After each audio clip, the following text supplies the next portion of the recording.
Nous avons plaisir pour nous recevoir sur antenne nous Diego Darin, expert pour Haïti dans International Crisis Group avec lui. Robertson, nous allons commenter.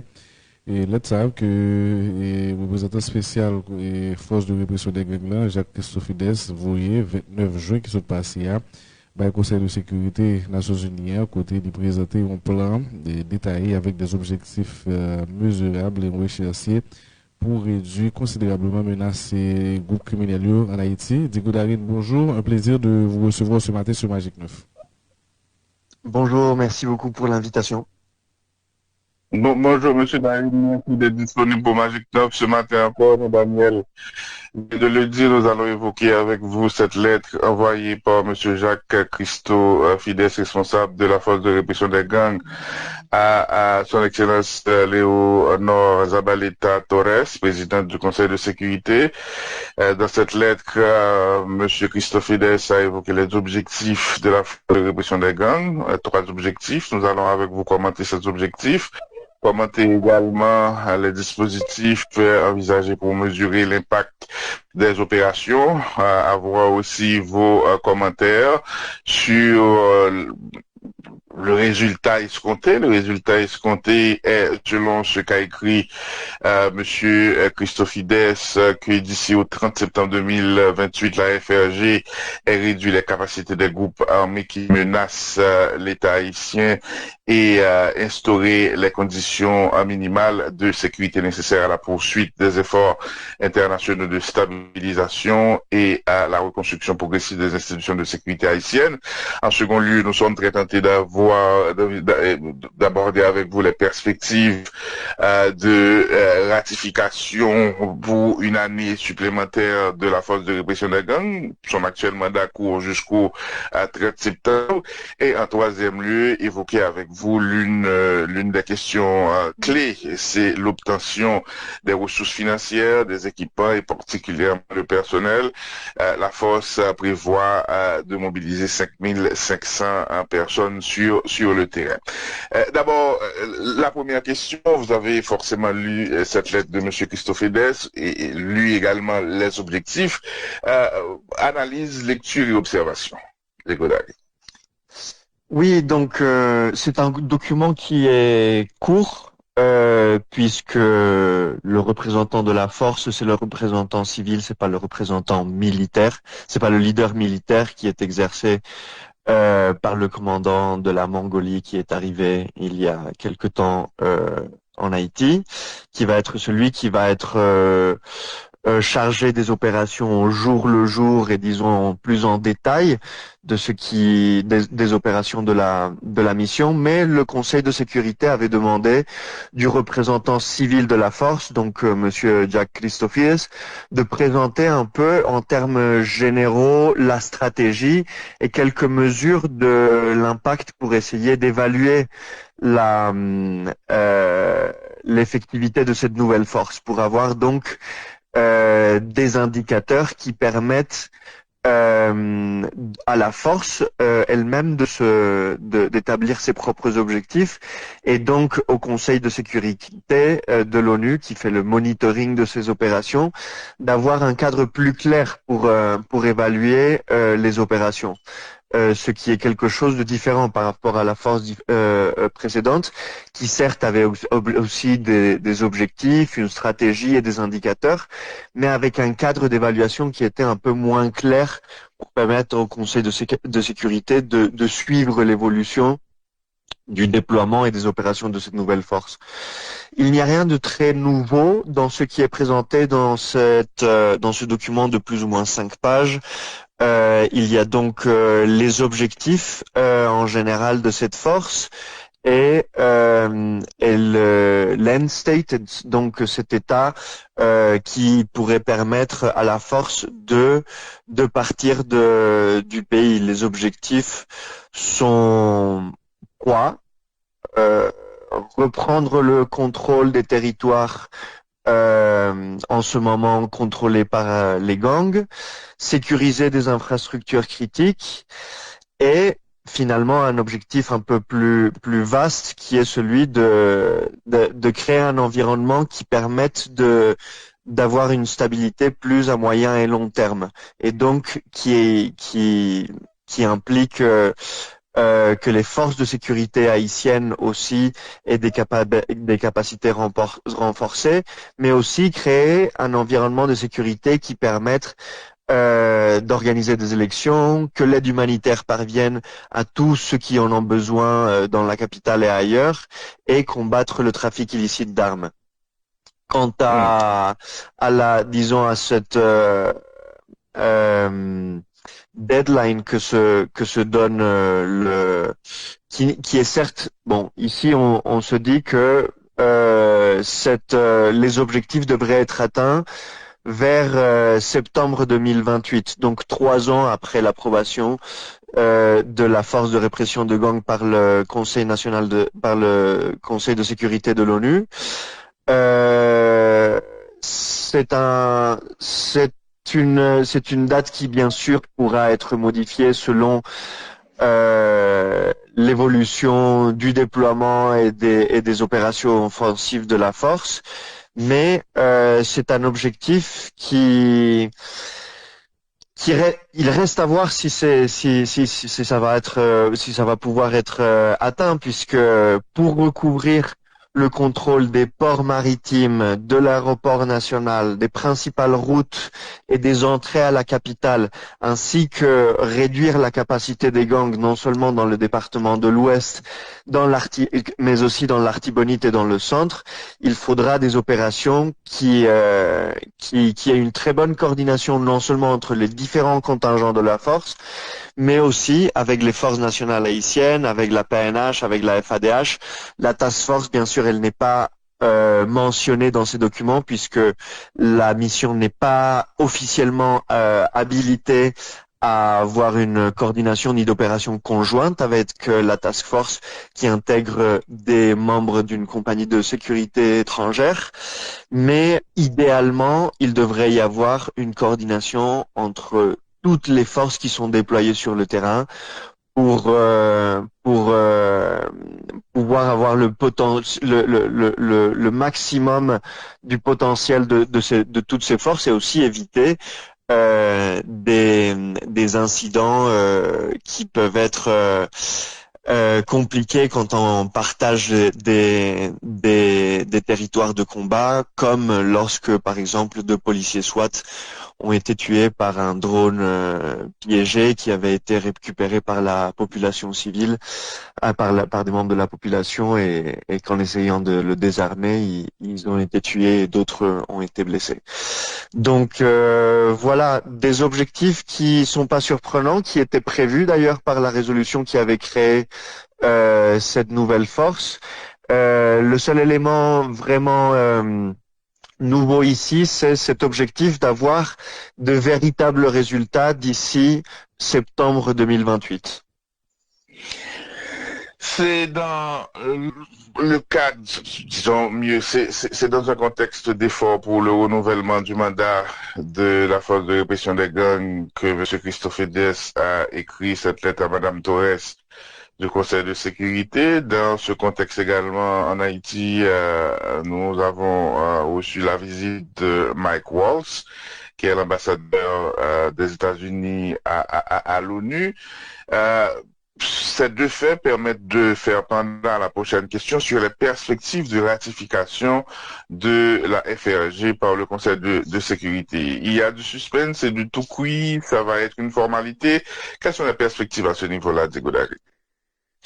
Bon, rien ne peut être dit avec certitude d'avance par rapport au vote, tant que les négociations sur un nouveau texte pour approuver une nouvelle année pour cette force ne seront engagées. C'est lors du début des négociations qu'on commence à percevoir les positions de certains pays par rapport au prolongement du mandat des missions. Et c'est lorsque ces négociations commenceront, peut-être fin août, début septembre, puisque le mandat doit être renouvelé avant le 30 septembre. C'est la date à laquelle a été approuvée la force l'année dernière, qu'on verra si notamment la Chine et la Russie commencent à opposer certains arguments au prolongement de la force. Il est peu probable que cela se produise, mais c'est une perspective qu'on ne peut pas totalement dire qu'elle ne va pas arriver.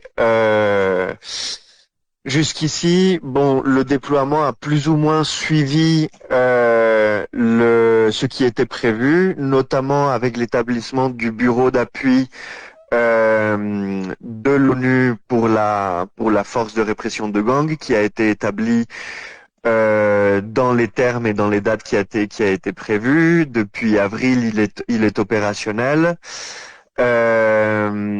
Maintenant, le déploiement de la force a été un peu ralenti, notamment à cause de la hausse des prix du carburant, qui font que bon, le transport de tout le matériel lourd des différents contingents qui doivent ramener en Haïti leurs propres équipements sont devenus plus chers. Après, il y a peu de communication sur le nombre des effectifs déployés jusqu'ici. Nous savons qu'il y a une partie des effectifs du Tchad qui sont arrivés en avril. Le reste des effectifs du Tchad étaient attendus en juin ou en juillet, donc on est plus ou moins dans les dates. Un contingent du Sri Lanka est arrivé récemment. Les nombres ne sont pas clairs et bien sûr, cela pour une raison de sécurité opérationnelle pour la force. Mais on s'attend à ce que le déploiement des 5500 effectifs de la force bon, au début, on espérait qu'on arrive à la taille idéale de la force quand les négociations du renouvellement seraient engagées à New York, au Conseil de sécurité de l'ONU, mais avec ces légers retards par rapport à l'arrivée des contingents de différents pays, on pourrait s'attendre à ce que la force arrive à sa taille idéale de 5500 vers la fin de l'année. Vers la fin de l'année 2026. Bon, 2026. Là, on sait qu'il y a eu les premiers éléments du contingent tchadien à arriver. Il siège, il partage les baraquements des FADH. Nous sommes en deçà d'un millier d'hommes, c'est ce qui a été rapporté. Mercredi, les premiers éléments sri-lankais sont arrivés, ils sont autour de 300. Nos sources nous indiquent qu'on attend maintenant l'arrivée du contingent en provenance de la Côte d'Ivoire. Et là, on attendra après septembre, début octobre, novembre pour faire la tabulation et observer plus ou moins l'état des forces. Maintenant, merci d'avoir pris les devants et répondu à la question sur le déploiement et les perspectives. Maintenant, de point de vue purement opérationnel, avec 7000 hommes prévus, combien d'hommes faut-il avoir sur le terrain pour avoir une certaine puissance opérationnelle capable d'avoir un impact sur le terrain? Qu'est-ce qui est prévu en termes de temps d'acclimatation? Qu'est-ce qui est prévu en termes de temps de mobilisation de capacité pour avoir QG, renseignement, plan d'opération, opération sur le terrain? Qu'est-ce qui est prévu à ce niveau-là, si vous avez ces détails, Tekodari? Bon, ben là, bien sûr, sensible en termes opérationnels, que s'ils ne sont pas communiqués par les représentants de la force, c'est bien sûr pour préserver un degré de surprise par rapport à leurs opérations et non seulement de surprise pour avoir des opérations plus effectives. de leur part, mais aussi pour que les gangs qu'ils seront en train de confronter ne soient pas préparés, ne puissent pas se préparer à l'avance au type de déploiement et au type d'opération initiale qu'ils mèneront. On sait uniquement que on a déjà vu que des membres de la force ont commencé à sortir de la base vertière pour faire des patrouilles limitées dans des zones de Tabar et aussi dans d'autres zones de la capitale pour essayer de se familiariser avec le terrain dans lequel ils mèneront des opérations plus offensive et il faut le rappeler, c'est une force qui a un mandat bien plus robuste dans le texte de la résolution, mais aussi dans les intentions de ceux qui ont planifié cette mission. C'est une mission qui veut se démarquer un peu de la mission précédente qui, faute de moyens financiers et matériel, n'avait pas eu la capacité de vraiment devenir une force offensive et c'était plutôt cantonné à faire des efforts à supporter les forces nationales haïtiennes à défendre certaines positions qui étaient attaquées par les gangs. Ce qu'on voit notamment dans la capitale, à Port-au-Prince, je ne parle pas bien sûr de Kenskov ni des entrées à Port-au-Prince, mais les gangs depuis plus ou moins un an ne mènent pas d'attaques coordonnées à l'intérieur de la capitale, comme ils le faisaient auparavant depuis début 2024. Cela peut s'expliquer en partie par l'introduction d'une nouvelle tactique comme les drones kamikazes qui peuvent atteindre n'importe quel membre de gang, même à l'intérieur de leur bastion. Bien que les gangs ont continué à s'étendre dans d'autres départements où les opérations de la task force ne sont qu'intermittentes. Mais on verra. Il se peut que on soit prêt d'assister à des opérations plus offensives parce que la force n'attendra pas d'arriver à sa capacité maximale de 5500 pour mener les opérations offensives. Elle sera surtout concentrée dans le département de l'Ouest, bien sûr, parce que il y a la plus grande concentration des membres de gangs dans ce département-là, mais il faudra aussi s'attendre à ce qu'il y ait des déploiements dans les autres zones qu'ils ont contrôlées par les gangs au département d'Artibonite et département du centre. Donc il se peut qu'on commence à voir des opérations plus offensives bientôt lorsque des contingents additionnels arrivent et que la force arrive à constituer ce qu'on appelle une opération, une capacité opérationnelle initiale pour mener des opérations offensives. Il va falloir attendre et voir comment ça va évoluer. Il y a, je vous comprends assez bien, des détails au niveau opérationnel qui sont pour le moment difficiles à dévoiler. Donc on va observer et suivre attentivement pour voir les évolutions à ce niveau. Donc la dernière question que je souhaite aborder avec vous dans cette conversation, c'est celle du pendant haïtien.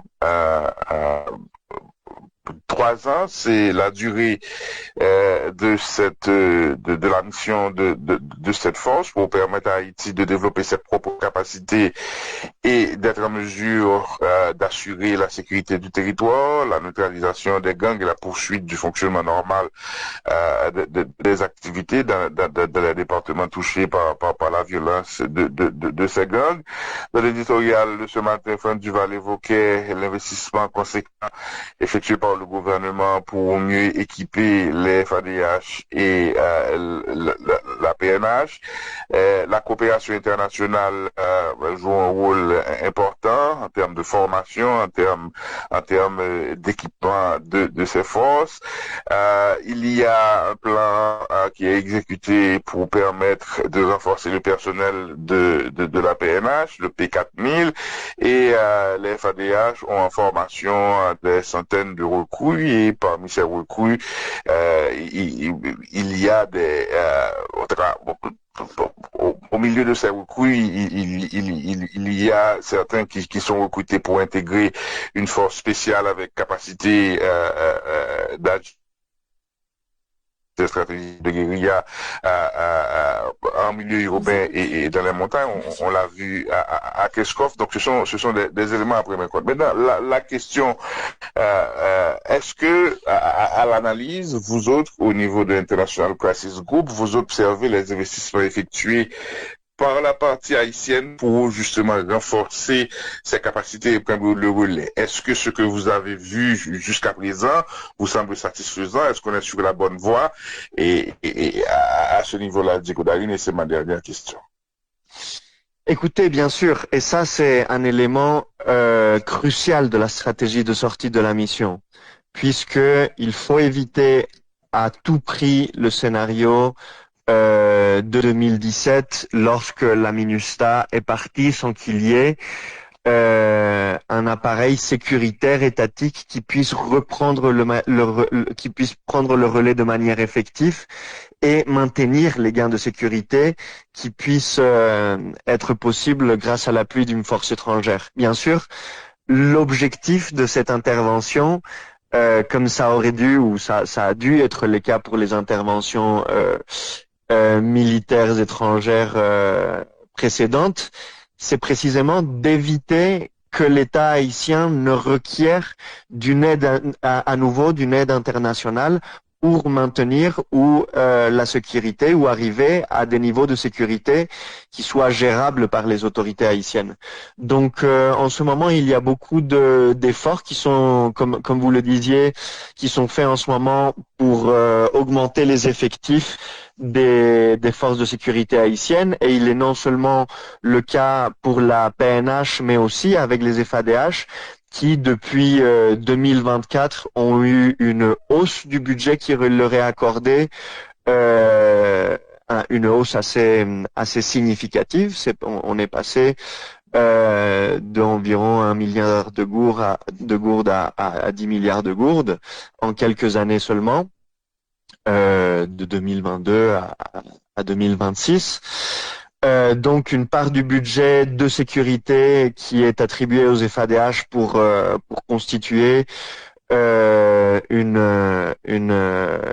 armée professionnelle. Il reste à savoir, bien sûr, quelles vont être les tâches spécifiques de cette force, bien que bon, il est prévu par la Constitution haïtienne les tâches qui doivent être attribuées à la force, mais comme l'avait dit Monsieur le ministre de la Défense et les autorités de l'armée, il y a des travaux en cours pour déterminer une nouvelle doctrine militaire haïtienne. Ces travaux sont en cours, mais ils sont extrêmement importants pour déterminer à quoi va servir cette augmentation des effectifs des FADH. C'est-à-dire à quoi va servir cette armée, si elle va être notamment si elle va servir au contrôle des frontières. La Constitution prévoit aussi que lorsque la PNH est un peu dépassée dans ses tâches, elle peut compter avec la collaboration des FADH, mais il faudrait aussi que ce type de collaboration soit précisé dans des textes légaux pour qu'on ait une armée avec un mode opératoire, disons, prévisible. Quant au programme P4000, il est en bon train. Jusqu'ici, bon, il a été inauguré plus ou moins en octobre de l'année dernière. Jusqu'ici, plus de 2000 policiers ont intégré la force sous ce programme qui s'était établi comme objectif d'intégrer 4000 policiers d'ici début 2027. Donc jusqu'ici, c'est un programme qui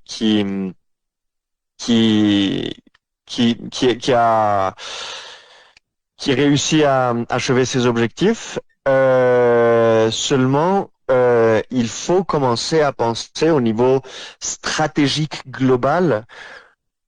Comment avoir un programme de développement intégral de la police, des FADH, par exemple, avec cette montée en puissance des FADH, quelles vont être peut-être les attributions de la police qui vont être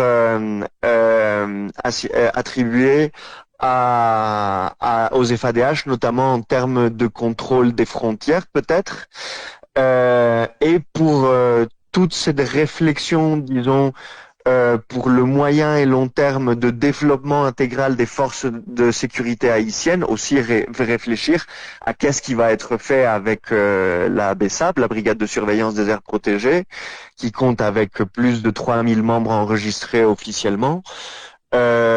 Pour réussir à avoir un plan intégral de toutes ces forces, il faudra qu'il y ait non seulement les autorités en ce moment, comme le Conseil supérieur de la police nationale, qui réfléchissent à ce qui va se faire avec la police nationale, le ministère de la Défense et l'exécutif qui réfléchissent à qu'est-ce qui va se faire dans le futur proche avec les nouvelles FADH qui sont intégrées, mais aussi comment créer un appareil sécuritaire qui réussissent à combler et à prendre le relais lorsque la nouvelle force